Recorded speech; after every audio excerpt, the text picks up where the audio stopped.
வணக்கம். இது தமிழ்வினின் மாலை நேர பிரதான செய்திகள். முதலில் தலைப்புச் செய்திகள். எதிர்க்கட்சித் தலைவரின் நோன்பு பெருநாள் வாழ்த்துச் செய்தி. யுத்தம் முடிவடைந்து சமாதானம் நிலவுவதற்காக பிரார்த்திப்போம். ரவூப் ஹக்கீம் பெருநாள் வாழ்த்து. கல்வி அமைச்சின் அறிவிப்பை மீறிய வடமாகாண கல்வி திணைக்களம். தெமட்டகொட ருவான் பிணை விவகாரம். துமிந்த சில்வாவிடம் வாக்குமூலம் பெற நீதிமன்றம் அனுமதி. நடுவானில் திரும்பி அனுப்பப்பட்ட ஏர் இந்திய விமானம் சுமார் 4 மணி நேரம் வானில்.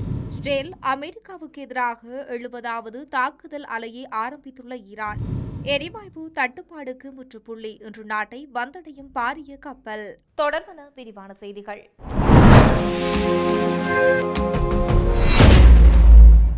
உலகெங்கிலும் உள்ள முஸ்லிம்கள் ரமலான் மாத நோன்பை நிறைவு செய்யும் இந்த தருணத்தில் இஸ்லாம் நமக்கு கற்றுத்தரும் மானுட தர்மங்களை இன்னும் ஆழமாக சிந்திப்பது அவசியம் என எதிர்க்கட்சித் தலைவர் சஜித் பிரேமதாச தெரிவித்துள்ளார்.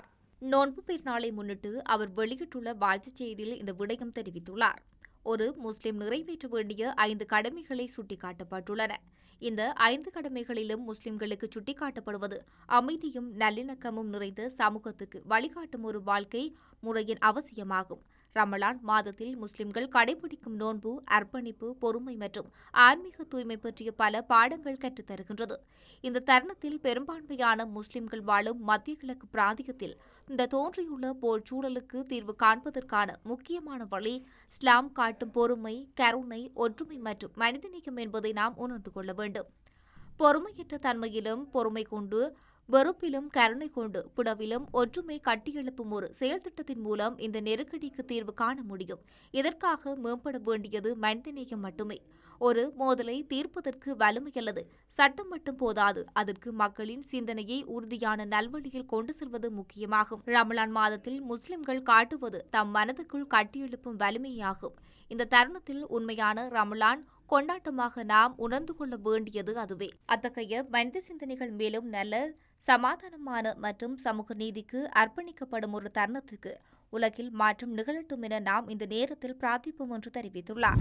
மத்திய கிழக்கில் மூன்றுள்ள யுத்தம் முடிவுக்கு வந்து நிரந்தர சமாதானம் நிலவுவதற்கு இதுல் ஃபிதர் பெருநாள் தினத்தில் அல்லாவை பிரார்த்திப்போம் என ஸ்ரீலங்கா முஸ்லிம் காங்கிரஸ் தலைவர் நாடாளுமன்ற உறுப்பினர் ரவூப் ஹக்கீம் விடுத்துள்ள பெருநாள் வாழ்த்துச் செய்தியில் குறிப்பிட்டுள்ளார்.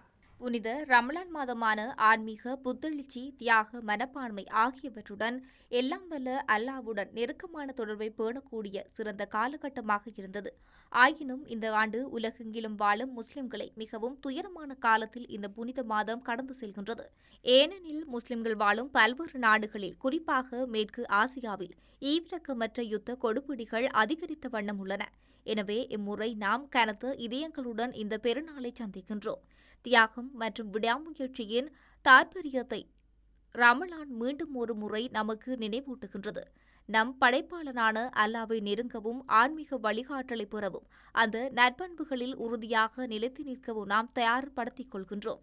ஒப்பீட்டளவில் பார்க்கும்போது தற்போதைய சூழ்நிலையில் இலங்கையில் வெள்ளப்பெருக்கு, மண்சரிவு போன்ற காலநிலை சீர்கேடுகளால் பாதிக்கப்பட்ட மக்கள் அனுபவித்து வரும் துன்பங்களுக்கு அப்பால் உலகின் பல்வேறு பகுதிகளில் முஸ்லிம்கள் சொல்லனா துயரங்களுக்கு மத்தியில் நோன்பின் மாண்புத்தன்மையை நன்கு அனுசரித்து உச்சகட்ட கசிப்பு தன்மையுடன் பொறுமையை பேணி வருவதற்காக எல்லாம் வல்ல அல்லாவுக்கு நாங்கள் நன்றி சொல்ல கடமைப்பட்டுள்ளோம்.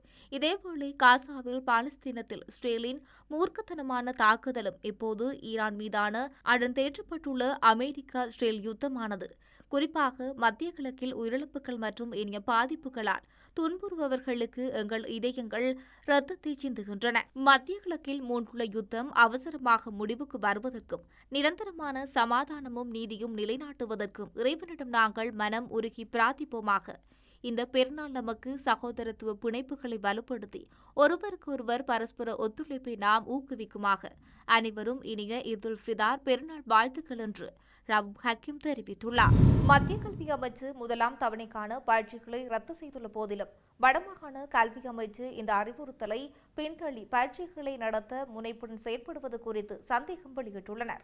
இந்த நிலையில் பதிப்பகங்களில் பெறப்படும் சலுகை கொடுப்பனவுகளாக வடமாகாண கல்வி அமைச்சு இந்த பயிற்சிகளை நடத்தவுள்ளது என்ற கேள்வி எழுந்துள்ளது.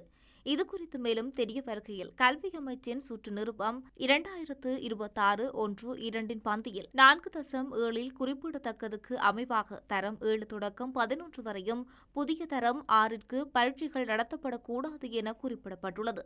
எனினும் வடமாகாண கல்வி அமைச்சு முதலாம் தவணை விஞ்ஞான பாட செயல்முறை பயிற்சி ஊடாக தவணை பயிற்சி தொடர்பாக வெறுமனே கையொப்பம் இடப்பட்ட நேரசூசி ஊடாகவும் பயிற்சிகள் நடத்தப்பட உள்ளதாக அறிவித்துள்ளது. ஏற்கனவே முதலாம் தவணையில் விளையாட்டுப் போட்டிகள் காரணமாக பயிற்சிகள் இடைநிறுத்தப்பட்டிருக்கின்றது என்ற சுற்று நிருபம் கல்வி அமைச்சினால் வெளியிடப்பட்டுள்ளது. அத்துடன் மேற்குறிப்பிட்ட இந்த வருடத்துக்கான புதிய சுற்று நிருபம் என அனைத்தையும் புறம் தள்ளி மத்திய அதிகாரத்தை புறம் தள்ளி வடக்கு மாகாண கல்வி திணைக்களம் செயற்படுவது மாணவர்களை மன அழுத்தத்துக்கு உட்படுத்தும் செயற்பாடாக அமையக்கூடும் என சுட்டிக்காட்டப்பட்டுள்ளமை குறிப்பிடத்தக்கது. சட்டவிரோத பணமீட்டல் குற்றச்சாட்டில் கைதாகியிருந்த தெமடகுட ருவான் எனப்படும் பாரியளவிலான போதைப்பொருள் கடத்தக்காரருக்கு பிணை பெற்றுக் கொடுப்பதற்காக லஞ்சம் பெற்றதாக கூறப்படும் விவகாரம் தொடர்பில் முன்னாள் நாடாளுமன்ற உறுப்பினர் துமிந்த சில்வாவிடம் வாக்குமூலம் பெறுவதற்கு லஞ்ச ஊழல் ஒழிப்பு ஆணைக்குழுவுக்கு நீதிமன்றம் அனுமதி வழங்கியுள்ளது. கொழும்பு மேலதிக நீதவான் லஹிரு சில்வா நேற்று இந்த உத்தரவை விடுத்துள்ளார். துமிந்த சில்வாவிடம் எதிர்வரும் 23ஆம் தேதி காலை 10 மணியளவில் சிறைச்சாலையில் வைத்து வாக்குமூலத்தை பதிவு செய்து கொள்ள நீதவான் அனுமதி அளித்துள்ளார். இதன்போது தனது சட்டத்தரணி முன்னிலையில் வாக்குமூலம் அளிப்பதற்கான உரிமை சந்தேக நபருக்கு உண்டு என்றும் நீதிமன்றம் சுட்டிக்காட்டியுள்ளது. முன்னதாக கடந்த 13ஆம் தேதி துமிந்த சில்வாவிடம் வாக்குமூலம் பெற லஞ்ச ஊழல் ஒழிப்பு ஆணைக்குழு அதிகாரிகள் சென்றிருந்தனர். எனினும் தனது சட்டத்தரணியின் ஆலோசனையின்றி வாக்குமூலம் அளிக்க முடியாது என தெரிவித்ததை அடுத்து அந்த முயற்சி தோல்வியில் முடிந்துள்ளது. இதுகுறித்து ஆணைக்குழு முன்வைத்த கோரிக்கையை பரிசீலித்த பின்னரே தற்போதைய உத்தரவு பிறப்பிக்கப்பட்டுள்ளது. தெமடகுட ருவானுக்கு பிணை பெற்றுக் கொடுப்பதற்காக 50 லட்சம் ரூபாய் லஞ்சம் பெற்றதாக கூறப்படும் குற்றச்சாட்டில் தற்போது விளக்கமறியலில் வைக்கப்பட்ட முகமது மொஹிதீன் சப்ராஸ் நவாஸ் என்பவருக்கு எதிராக வழக்கு விசாரணைக்கு எடுத்துக் கொள்ளப்பட போவதாக உத்தரவு பிறப்பிக்கப்பட்டுள்ளது. சம்பவம் தொடர்பான மேலதிக விசாரணை அறிக்கைகள் நீதிமன்றில் சமர்ப்பித்த லஞ்ச ஊழல் ஒழிப்பு ஆணைக்குழு துமிந்த சில்வாவிடம் வாக்குமூலம் பெறுவது அவசியமானது என்று வலியுறுத்தியுள்ளது. அதற்கமைய சப்ராஸ் நவாஸை எதிர்வரும் 31ஆம் தேதி வரை மீண்டும் விளக்கமறியலில் வைக்குமாறு உத்தரவிட்ட நீதவான் துமிந்த சில்வா தொடர்பில் சாட்சி சுருக்க அறிக்கை ஒன்றை சமர்ப்பிக்குமாறு பணித்துள்ளார். கனடாவுக்குள் நுழைவதற்கு தேவையான ஒழுங்குமுறை அனுமதியில்லாத விமானத்தை இயக்கியதால் வான்கூவர் நோக்கி சென்ற ஏர் இந்திய விமானம் ஒன்று நடுவானில் புதுடெல்லிக்கு திரும்பும்படி நிர்பந்திக்கப்பட்டது என செய்தி வெளியிடப்பட்டுள்ளது. இந்த அறிக்கையின்படி AI 185 விமானம் காலை 11:34 மணிக்கு டெல்லியிலிருந்து புறப்பட்டு குன்மிங்க்கு அருகில் சீனா வான்வெளியில் பறந்து கொண்டிருந்த போது சுமார் 4 மணி நேரம் வானில் இருந்த நிலையில் இந்த பிரச்சினை கண்டறியப்பட்டது. கனடாவுக்கு விமானங்களை இயக்குவதற்கு அங்கீகரிக்கப்படவில்லை. கனடாவில் இதுபோன்ற சேவைகளுக்கு ஏர் இந்தியா தற்போது தனது போயிங் 777-300ER ரக விமானங்களை மட்டுமே பயன்படுத்த அனுமதி பெற்றுள்ளது. இந்த பிரச்சினை கண்டறியப்பட்டதை தொடர்ந்து அந்த விமானம் திரும்பி அனுப்பப்பட்டது. மொத்தம் 7 மணி 54 நிமிடங்கள் பயணித்த இந்த விமானம் டெல்லியில் பாதுகாப்பாக தரையிறங்கியது. அனைத்து பயணிகளும் விமான ஊழியர்களும் எந்தவித பிரச்சினையுமின்றி விமானத்திலிருந்து இறங்கியுள்ளனர். விமானம் திரும்பி அனுப்பப்பட்ட ஒரு செயல்பாட்டு பிரச்சினை காரணமாக இன்று இந்த முடிவு வழக்கமான நடைமுறைகளின்படி எடுக்கப்பட்டது என்று ஏர் இந்தியா குறிப்பிட்டுள்ளது. எங்கள் விருந்தினருக்கு ஏற்பட்ட சிரமத்துக்கு வருந்துகின்றோம் என்று இந்த விமான நிறுவனம் கூறியதுடன் பாதிக்கப்பட்ட பயணிகளுக்கு ஹோட்டல் தங்குமிடம் உள்ளிட்ட உதவிகள் வழங்கப்பட்டுள்ளதாக தெரிவிக்கப்பட்டுள்ளது. இந்த விமானம் நிறுவனம் ஒரு மாற்று விமானத்துக்கு ஏற்பாடு செய்து அது மறுநாள் அனைத்து பயணிகளும் புறப்பட்டது. ஒரு போயிங் 777 விமானம் பொதுவாக ஒரு மணி நேரத்துக்கு 8 முதல் 9 டன் எரிபொருளை பயன்படுத்தும் என்பதால் இந்த சம்பவத்தால் கணிசமான செலவு பாதிப்புகள் ஏற்படும் என்று எதிர்பார்க்கப்படுகின்றது. கடந்த சில மணித்தியாலங்களாக ஈரானின் தலைநகர் தெஹ்ரான் மற்றும் அதனை சூழவுள்ள பகுதிகளில் இஸ்ரேல் மற்றும் அமெரிக்க போர் வானூர்திகள் கடுமையான வான்வெளி தாக்குதலை மேற்கொண்டுள்ளதாக தகவல்கள் வெளியாகியுள்ளன. இந்த நிலையில் குறித்த தாக்குதலுக்கு இணையாக இஸ்ரேல் மற்றும் அமெரிக்காவுக்கு எதிராக தங்களது 70வது கட்ட தாக்குதல் அலைகளை ஆரம்பித்ததாக ஈரானிய ஆயுதப்படை உத்தியோகபூர்வமாக அறிவித்துள்ளது.